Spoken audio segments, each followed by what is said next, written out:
Jeudi 2 janvier 2020, il est 18h à Boké-Dialoubé et à Dodel, c'est dans le département de Podor. Le journal. C'est finalement un retour de parquet qui a sanctionné la longue attente des 9 manifestants arrêtés devant le camp pénal. Ils reviennent demain vendredi, a déclaré leur avocat. Après avoir collecté plusieurs tonnes d'arachides, des opérateurs chinois récoltent des actes répréhensibles. À Mbadakhoune, des bandits armés ont volé 2 millions de francs CFA dans un point de collecte. Suspension de la diffusion des programmes de Sen TV. Le Synpics en appelle à la compréhension du CNRA. Le Conseil national de régulation du secteur de l'audiovisuel dit attendre la réunion du collège, mais d'ores et déjà, le président Babacar Diagne rappelle à l'ordre tous les médias. Liverpool, solide leader de la Première Ligue, va tenter de poursuivre sa dynamique de victoire sur le chemin des Reds de Sadio Mané. Le promu Sheffield United, rencontre prévue ce soir à 20h. La page des sports, ce sera avec Abdou Diouf Junior. Nous serons dans le quartier vert de Youssouf Bodian. Le débrief avec Mamadou Diallo Mbao, inspecteur du travail et de la sécurité sociale à l'inspection régionale de Dakar. Entretien sur la décision du groupe des médias d'envoyer au chômage technique le personnel de Sen TV. Telles sont les grandes lignes de cette édition. Dans un court instant, le développement. Présentation à la technique Amadi Ndiaye. Mesdames et messieurs, bonsoir. Les 9 personnes arrêtées lors d'un mouvement d'humeur devant le camp pénal de Liberté 6 ont fait l'objet d'un retour de parquet selon leur avocat, Maître Moussa Sarr, et ils ont rendez-vous demain pour la suite de l'affaire. Nous y reviendrons dans nos prochaines éditions avec Abdoulaye Diop, notre reporter qui était tout à l'heure sur place. C'est un jour mémorable pour les opérateurs chinois basés à Mbadakhoune alors qu'ils étaient en pleine campagne de collecte d'arachides. Ils ont été attaqués par une bande d'hommes armés. 2 vigiles et 4 ressortissants chinois ont été blessés. Après leur forfait, les malfaiteurs ont pris la fuite dans la nuit du mercredi au jeudi avec 2 millions de nos francs. Kaolack, Ibrahima Diamé. Ces opérateurs chinois qui s'activent dans la commercialisation de l'arachide et leurs gardiens n'oublieront pas de sitôt la nuit d'hier. Ils ont reçu une visite musclés d'un groupe de bandits qui les ont attaqués, brutalisés et malmenés. Certains ont été ligotés. Daouda Diop, responsable des opérations d'achat du point de collecte, visiblement dépassé par la situation, n'en revient pas. Je travaille avec les Chinois. On a eu des problèmes hier parce que des bandits ont fait du braquage là ici. Ils sont venus armés, presque une dizaine ou une quinzaine de personnes avec des armes. Ils ont pris de l'argent, une valeur de 2 millions CFA et des téléphones et des dégâts matériels aussi. J'arrive même pas à trouver le mot parce que c'est un peu compliqué quoi. C'est un peu compliqué parce que on n'est plus en sécurité là à Kaolack, on n'est plus en sécurité. C'est vers 2h du matin que les bandits ont fait irruption sur les lieux en point de collecte où travaillaient beaucoup de journaliers. Les victimes s'en sont sorties avec des blessures, les gardiens et les 4 Chinois. Il a embauché presque une cinquantaine de personnes. Oui, parce qu'ils ont blessé les gardiens. Et les Chinois aussi, ils les ont blessés. Oui, tous les 4. Ce point de collecte des Chinois où a eu lieu l'attaque se trouve à la sortie de Kaolack sur la route de Gossas, commune d'Mbadakhoune, non loin de la sous-préfecture sur le périmètre de l'ISRA. Ibrahim Diamé, Kaolack, Radio Futur Média. Une marche pacifique demain vendredi dans la banlieue de Dakar, une autre sur le plan national le 10 janvier prochain. Le collectif Nyolank Nyobagne poursuit son combat pour l'annulation de la hausse du coût de l'électricité. Ce matin, les membres du dit collectif ont rencontré ABC, Alioune Badara Cissé, le médiateur de la République. C'était en présence de notre reporter Amadou Sabarbar. Malgré les échanges de l'audience avec le médiateur de la République, le collectif Nyolank poursuit le combat. Il maintient son rassemblement du 10 janvier prochain pour dénoncer la hausse du prix de l'électricité et l'arrestation de Guy Marius Sagnan et compagnie, Fadel Barro, membre du collectif. D'abord que la décision de hausse du prix de l'électricité est injuste. Et injuste parce qu'elle découle d'une politique flagrante de faire porter aux citoyens sénégalais les difficultés de leur gestion. Mais aussi cela passe par comprendre où va l'argent, tous les milliards que les Sénégalais mettent à la Sénélec. Nous avons un grand rassemblement pacifique citoyen de sensibilisation le 10 janvier prochain. Nous avons aussi parlé avec les médias médiateur de la République la détention, l'emprisonnement de nos camarades Guy Marius Sagna, Fallou Gallas, Ousmane Sarr, qui sont toujours en prison pour des raisons injustifiées. Pour une même procédure, certains de nos amis ont été libérés, eux ils restent en prison. Ça ne se justifie pas. Après une rencontre à huis clos, le médiateur dit prendre acte des doléances du collectif. Alioune Badara Cissé promet de rendre compte à qui de droit, notamment le président Macky Sall. C'est d'aviser le chef de l'État de ce qui s'est passé ici aujourd'hui. Ensuite, c'est de pouvoir poursuivre nos discussions à l'avenir en ayant en eux des partenaires pour lesquels la médiature est ouverte et ensuite nous assurer que tous ceux qui doivent en être informés le seront. La lutte continue selon Nyon Langue qui appelle d'ailleurs à un grand rassemblement ce vendredi matin en banlieue dakaroise avec ou sans l'autorisation préfectorale, dit-il. Il est 18h passé de 5 minutes. Vous suivez le journal sur RFM. Clin d'œil à nos auditeurs de Kaon. RFM 94.0, la radio en puissance. Mamadou Amar Ndiol. À la présentation, la technique est assurée par Amadi Ndiaye. Mesdames et messieurs, merci de votre fidélité. La suite du journal Le Synpics au chevet du groupe des médias, le syndicat national des professionnels de l'information et de la communication du Sénégal demande au CNRA de lever la sanction contre Sen TV. La chaîne de télévision a cessé de mettre depuis le 31 décembre à minuit pour non-respect de la réglementation concernant la publicité des produits dépigmentants. Le CNRA, les membres CNRA dit attendre la réunion, la concertation, la rencontre des collèges. Oumou Kalsoumli. Après la fermeture de la chaîne de télévision, la Sen TV, le syndicat national des professionnels de l'information et de la communication du Sénégal a voulu jouer le rôle de médiateur pour que le Conseil national de régulation de l'audiovisuel revienne sur sa décision et lever la sanction. Bamba Kassé, secrétaire général du Synpics. Nous avons formulé à l'endroit du CNRA notre demande de voir la décision de sanction qui déjà est entrée en vigueur depuis 2 jours maintenant être levée. Bien entendu, c'est une décision que le président du CNRA ne prend pas parce que c'est une décision qui émane du collège. Il nous a fait part d'une bonne écoute déjà, mais surtout il nous a laissé entendre que notre demande était en tout cas entendue à son niveau. Le secrétaire général du Synpics a profité de l'occasion pour dénoncer ce qu'il appelle une maladresse de la part du directeur général de la Sen TV de mettre son personnel en chômage technique. Bamba Kassé. La première mesure que le groupe en question a prise n'a pas été une mesure de contestation. Ils n'ont pas dit nous allons saisir nos avocats. La première mesure c'est de dire je mets en chômage technique des gens. Ça aussi, franchement, c'est une attitude qui m'étonne de la part de groupe de médias. Puisque les journalistes qui travaillent peu ou prou, qu'ils soient actionnaires, ne sont pas actionnaires, mais peu ou prou, ils sont membres de l'institution. On vous sanctionne et vous ne trouvez rien de mieux à dire que d'en profiter. Suite à la fermeture de la chaîne de télévision Sen TV pour non-respect aux lois et règlements du CNRA, les acteurs du Synpics alertent les médias pour que pareille situation ne se reproduise plus. Affaire des médias, le président du CNRA exige des autres médias le respect strict de la réglementation en matière de publicité sur les produits dépigmentants. Babacar Diagne est formel. Écoutons le président du Conseil national de régulation de l'audiovisuel au micro d'Oumou Kalsoumli. Été saisi par des centaines de Sénégalais sur cette question-là. Et je pense que, puisqu'il y avait une loi, la loi, il faut la respecter. Et comme il a dit Bamba, on ne peut pas, nul n'est au-dessus de la loi. Et j'étais heureux de cette initiative. Nous avons reçu ce matin, à 10h10, la lettre par laquelle des médias nous demandent aussi de lever la sanction ou des médias réaffirment, comme ils l'ont fait dans un communiqué qu'ils avaient envoyé à la presse, qu'ils vont, et je lis, respecter les lois, règlements régissant le secteur des médias. Et ils demandent par la présidente au Conseil de lever la sanction, décision fort préjudiciable à l'entreprise de presse. Nous savons cela. Ils ont dit qu'ils vont, à partir de maintenant, renoncer à faire la publicité de tout produit de Khessal. Qu'ils sachent que désormais, nous allons suivre tout ce qu'ils feront.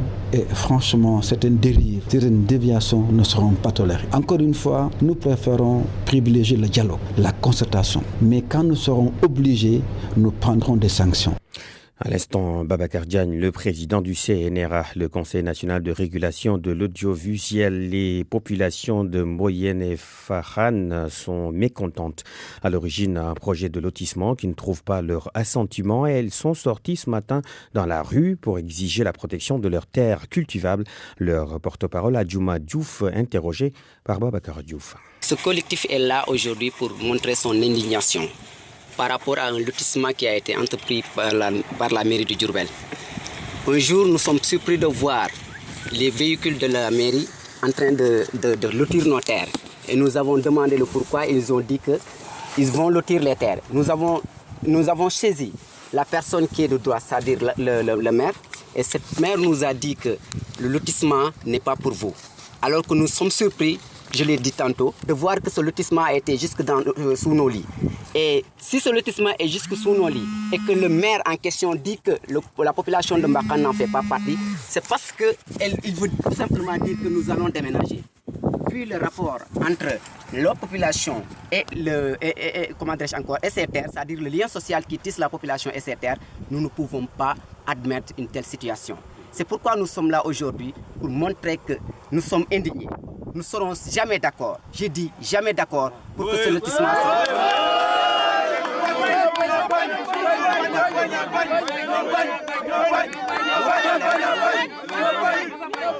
L'autre problème qu'il faudrait mettre en exergue, c'est que la mairie de Diourbel, toute la mairie, je dirais le périmètre communal de la mairie de Diourbel a été en quelque sorte au nom du domaine de l'État. Et ce domaine de l'État ne prévoit pas l'agriculture. Le domaine national, quoique ce domaine pose un problème, il réserve une partie pour l'agriculture, une partie pour l'habitat, une partie pour l'élevage, etc. Mais le domaine de l'État ne prévoit pas cela. Alors que nous sommes des habitants qui vivent ici depuis des centaines d'années, qui valorisent la terre et qui n'ont aucun moyen, en quelque sorte, de pouvoir gérer nos terres, encore moins d'avoir un titre. RFM, l'actualité politique. Le retard dans l'installation du comité de pilotage du dialogue national a-t-il un impact sur les activités de la commission politique? Les pôles n'ont pas le même avis. La majorité pense que les travaux sont réguliers et fructueux et l'opposition constate un retard dans la réponse sur certaines questions formulées depuis quelques mois, notamment la date des élections locales. Ce matin, la commission politique du dialogue national s'est réunie pour échanger sur beaucoup de points. Awambaye. L'installation tardive du comité de pilotage du dialogue national ne peut en aucun cas ralentir le déroulement des travaux de la commission politique qui, selon Chersar, plénipotentiaire du pôle majorité, est aujourd'hui à sa 44e séance. Pour nous travaillons depuis déjà le mois de juin. Donc, même sans l'installation du comité de pilotage, la commission politique avait déjà commencé. Mais étant donné que nous sommes arrivés au dialogue politique, naturellement, nous allons respecter les délais de 3 mois et nous pensons même pouvoir terminer nos travaux bien avant ça parce qu'il nous reste quand même des points, mais on a fait plus de points qu'il en reste évidemment pour le dialogue politique. Le pôle de l'opposition estime au contraire que le temps presse pour le comité de pilotage dont l'installation a accusé du retard. Déthié Fall, coordonnateur du pôle de l'opposition, vice-président de Réumi. L'installation du comité de pilotage était attendue depuis longtemps. Souvenez-vous, depuis le 8 août 2019, la commission politique avait adressé une correspondance au président Famara Ibrahima Sagna pour le traitement des 2 OS allant dans le sens de l'appel à manifestation d'intérêt pour l'audit du fichier et l'évaluation du processus électoral. Mais rien ne pouvait se faire tant qu'il n'était pas installé et cette installation n'a eu lieu que le 26 décembre 2019. Donc un très grand retard. On doit nécessairement catalyser le processus parce qu'aujourd'hui, il faut aller dans le sens d'établissement et de dire de façon très claire la date de la tenue des élections locales. La formalisation des coalitions, le financement des partis politiques, le suivi du processus électoral sont entre autres points qui ont constitué l'ordre du jour de la commission politique du dialogue national qui s'est réunie aujourd'hui. Merci à Wambaye. 18h14. Bonsoir Abdou Diouf. Bonsoir Mamadou Amardion. Le football d'abord. Des clubs des Ligues 1 et 2 du Sénégal souffrent du déficit d'infrastructures. Ils sont nombreux à recevoir leurs adversaires loin de leurs bases affectives. Un vrai casse-tête pour des équipes comme le Jaraaf de Dakar. Le club de la Médina est contraint à accueillir ses protagonistes dans la banlieue dakaroise.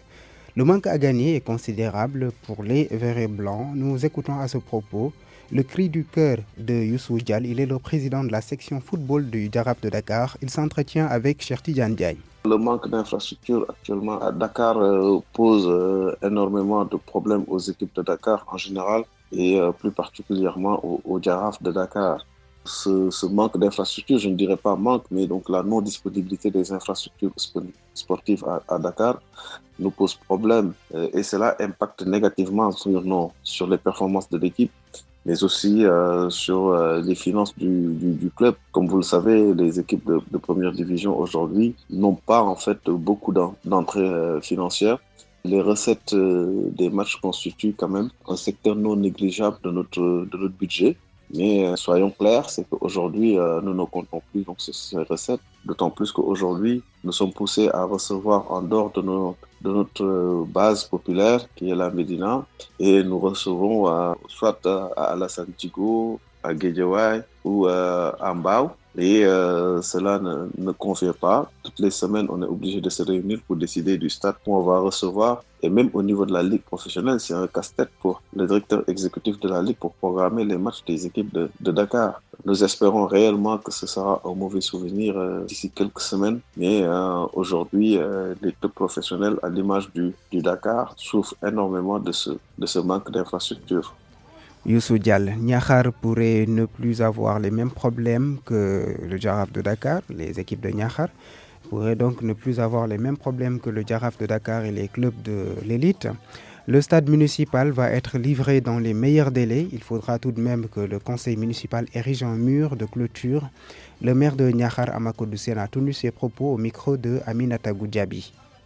Je voudrais quand même préciser que la commune de Niakhar n'a pas les moyens de se doter sur ressources propres d'un stade moderne. Il faut être modeste, nous n'en avons pas les moyens. Le chantier qui est là, c'est un chantier initié par l'État. Le président de la zone l'a rappelé, ça date de 2012-2013. La population de Niakhar, et en particulier la jeunesse, n'a de cesse de mettre la pression sur le maire que je suis au fin d'achever le stade. J'ai fait tout ce qui était en mon pouvoir et cette année donc le conseil municipal m'a demandé d'achever le stade dans la limite des moyens dont nous disposons. Donc je m'en tiens à cette décision du conseil municipal. Coupe Ousmane Tanor Dieng, le tirage au sort effectué cet après-midi. Il s'agit bien du tournoi du HCCT, devenu Coupe Ousmane Tanor Dieng depuis le décès du défunt maire de Nguyen et premier président du Haut Conseil des collectivités territoriales, un fervent supporter de l'équipe nationale du Sénégal, un amateur du football. Ousmane Tanor Dieng, c'est pour perpétuer sa mémoire que la Ligue de amateurs de Dakar procède au tirage à l'instant de ce tournoi. Tournoi donc qui va être joué et le tirage est en train d'être effectué par la Ligue amateur. Nous y reviendrons avec notre reporter Oumou Djegan Nyang. Football en Angleterre, dernier match de la 21e journée, Liverpool face à la révélation de la Première Ligue. Ça va chauffer à Anfield. Les leaders, les Reds, se feront face aux surprenants Blades, promus cette saison et qui occupent à la surprise générale la 8e place de la Première Ligue anglaise avec 29 points à de longueur du 5e Manchester United. Cependant, le challenge pour Liverpool, ce n'est pas simplement de battre Sheffield. Mané et compagnie doivent gagner pour préserver leur invincibilité, prendre le large vis-à-vis de leur poursuivant immédiat, Leicester. 10 points séparent les deux équipes. Liverpool peut corser l'écart en attendant son match en retard contre West Ham. Ce dernier match de la 21e journée de la Première Ligue anglaise est prévu à 20h. Merci beaucoup Abdou Diouf Junior. Nous entrons dans le quartier vert de Youssouf Bodian. Bonsoir. Bonsoir et bienvenue. Les 750 km de côte sénégalaise et les différentes agressions qu'elles subissent, entre autres sujets, au menu de la radio du littoral, les explications de la coordonnatrice du projet, Marème Benga. Le projet Radio du littoral, c'est un projet initié par la Banque mondiale pour sensibiliser la population sénégalaise, mais également les acteurs de pêche sur les bonnes pratiques de pêche afin de préserver les ressources halieutiques, mais aussi d'adopter les bonnes pratiques de pêche. Les thèmes seront répartis en fonction des zones, mais aussi en fonction de la priorité de ces zones, comme à Soumbédioune, l'émissaire de Soumbédioune, la canalisation par rapport au canal 4 qui déverse ses ordures ou ses déchets ou ses eaux usées au niveau de l'émissaire de Soumbédioune et qui cause d'énormes problèmes à la production halieutique parce que sachant que Soumbédioune était une zone de reproduction. Mais au fur et à mesure qu'on déverse toutes ces eaux, on n'a plus de poissons sur les côtes de Soumbédioune. Le projet ne concerne pas que la pêche. Le projet concerne la pêche et le littoral. Et donc, on aura à parler à Rufisque de la problématique des changements climatiques. À Rufisque, par exemple, à Djokoul, ce qui s'est passé avec le déversement des vagues qui a causé pas mal de dégâts, des cimetières, des maisons entières délogées, délocalisées. Donc, c'est tout à fait des problèmes. Il s'agira de parler de l'impact des changements climatiques sur le secteur de la pêche, mais également de l'impact des changements climatiques sur les côtes sénégalaises. Qu'est-ce que ces émissions pourraient apporter aux différents acteurs du littoral? Nous leur avons posé la question. Je m'appelle Mamoudou Dieptou, je suis au Conseil des collectivités territoriales et dans mes fonctions la secrétaire de la pêche, je suis le coordinateur national du dialogue social pêche-aquaculture qui a en charge, je te dis, la plateforme du dialogue territorial et de la croissance locale sur les ressources offshore. Il faut toujours reconnaître qu'en ce moment où je vous parle, il y a un déficit de communication. Nous avons beaucoup de communications institutionnelles qui ne tiennent pas les bases. Nous avons aussi des communications de masse qui sont attendues pour que les gens soient au même niveau de compréhension et de connaissance. C'est ce déficit-là que la radio va combler et va permettre aux gens d'avoir au moins un secteur de dialogue spécifique à leur situation. La radio va contribuer aujourd'hui à informer pour que la sensibilisation puisse passer. Parce que si les gens ne sont pas informés, on ne peut pas être sensibilisé. Cette radio va permettre aujourd'hui de recadrer au moins les normes environnementales. Que je parle sur les questions d'offshore, mais aussi les normes environnementales qui sont liées à la dimension pêche, nutrition et autres politiques que nous faisons au niveau de pêche. Donc la dimension communication, information est attendue et doit jouer un rôle pleinement rentable, en tout cas par la stabilité des zones et des secteurs. Il y a une coïncidence aujourd'hui, nous parlons de pêche, nous parlons de pétrole. Est-ce que l'avenir du pétrole peut jouer sur l'avenir de la pêche dans un contexte où nous n'avons pas toutes les stratégies de gouvernance environnementale? Nous avons aujourd'hui un besoin d'articuler des politiques environnementales aux politiques de pêche. Nous avons aujourd'hui un devoir d'informer sur les changements climatiques. Le directeur des pêches maritimes a également ses attentes, le docteur Mamadou Goudiaby. Nos attentes sont nombreuses.